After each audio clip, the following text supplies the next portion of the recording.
Olá, meninos, tudo bem com vocês? Espero que todos estejam bem. Professora Ana Paula, vamos fazer a correção da atividade da Mesopotâmia, tá bom? Vamos lá, vamos entrar aqui na atividade. Bom, a primeira pergunta é o seguinte: marque a alternativa correta nas questões abaixo. A Mesopotâmia foi palco de muita luta e disputa por aquelas terras entre vários povos. O que atraía as pessoas àquela região? Claro que era a existência dos rios, né? A região era cortada por dois rios, o Tigre e o Eufrates. Então, aquela região se tornava uma região muito fértil. Por isso, a questão da disputa por aquelas terras férteis. Quais os povos que se originaram na Mesopotâmia? Gregos e romanos? Não, de forma alguma. Egípcios e hebreus? Também não. Agora, os sumérios e babilônios eram povos que viveram na Mesopotâmia. Então, a resposta é essa aqui. Quais as principais invenções desses povos? Escrita, exército permanente e uso da roda? Sim, é essa primeira aqui. Escrita, né, a cuneiforme. O exército permanente foram os assírios que inventaram, os sumérios inventaram a escrita, que depois vai ser copiada pelos outros povos que vão habitar na Mesopotâmia, e o uso da roda também pelos sumérios. Como a religião serviu para justificar o poder do rei na Mesopotâmia? De que eles não deveriam ter poder nenhum, somente Deus? Não, eles tinham poder sim. De que os reis eram como deuses igual no Egito? Não, não é, não tem nada a ver. No Egito, o faraó era um deus, mas na Mesopotâmia, não, ele não era um deus. O rei seria um representante direto dos deuses, alguém predestinado para concretizar a vontade divina entre os seres humanos, sim. Então, ele tinha muito poder, porque era aquele que tinha autoridade de fazer valer a vontade de Deus aqui na Terra, né?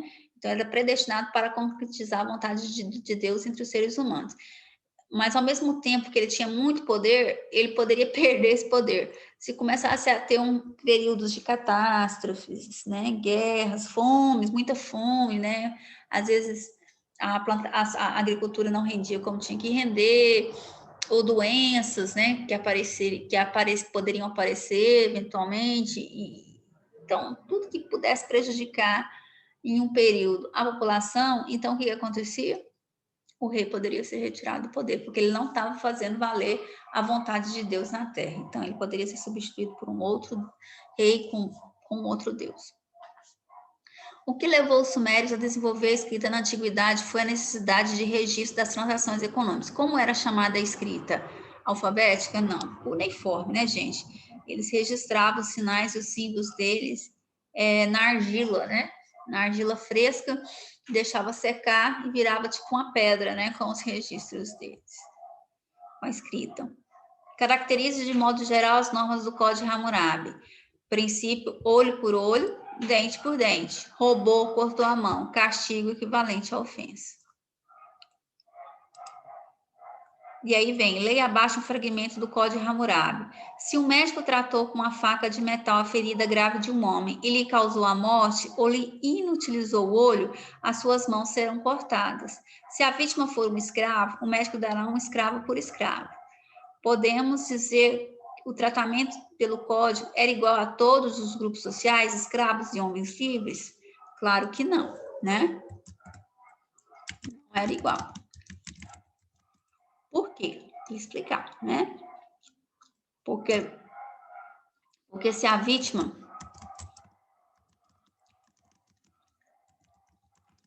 fosse um escravo,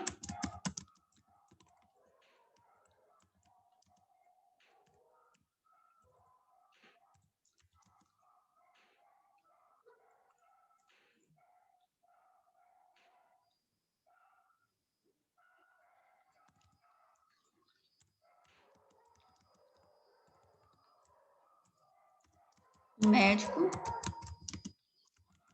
não morreria se ele causasse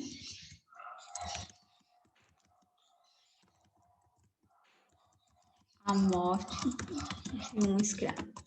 Então, se o médico fosse tratar um escravo e durante o processo ele morresse, o escravo morresse, aí, pessoal, o médico não morreria, não. Só morreria se fosse um homem na mesma condição social que ele.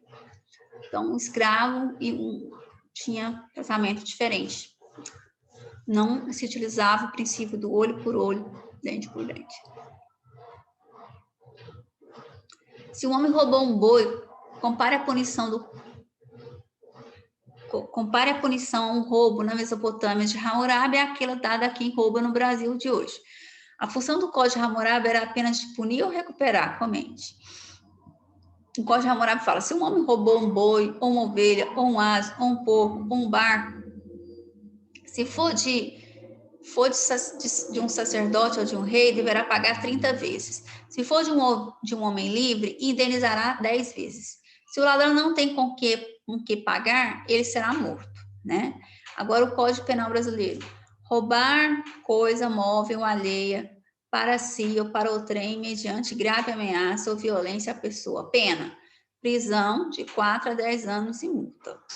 Então, você vê que a punição, né, no Código Hammurabi é diferente do Código Penal brasileiro. Lembrando que o Código Hammurabi é baseado no olho por olho, dente por dente, e no nosso não é. Então, a pergunta, a função do Código Hammurabi era apenas de punir ou recuperar? Então, você vai no Código de Hammurabi, a função é apenas punir, né?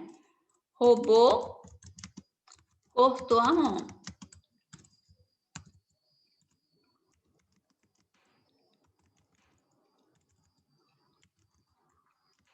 No nosso código,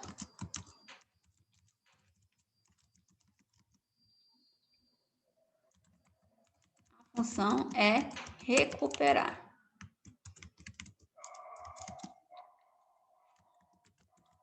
Tendo como pena máxima a prisão. Apesar, gente, que isso é a teoria, né? Que na prática a gente sabe que o nosso sistema carcerário é horrível, né? Então não recupera nada, né? Pelo contrário, o preso sai, a pessoa que comete algum tipo de delito, ela sai pior, né? Da cadeia. Então é isso aí. Código Hammurabi é punir. A ideia é pelo menos recuperar. O máximo, né? A pena máxima é a prisão. Fazer a pessoa pensar e voltar para a sociedade recuperada. É isso aí. Valeu. Beijinhos para vocês. Se cuidem.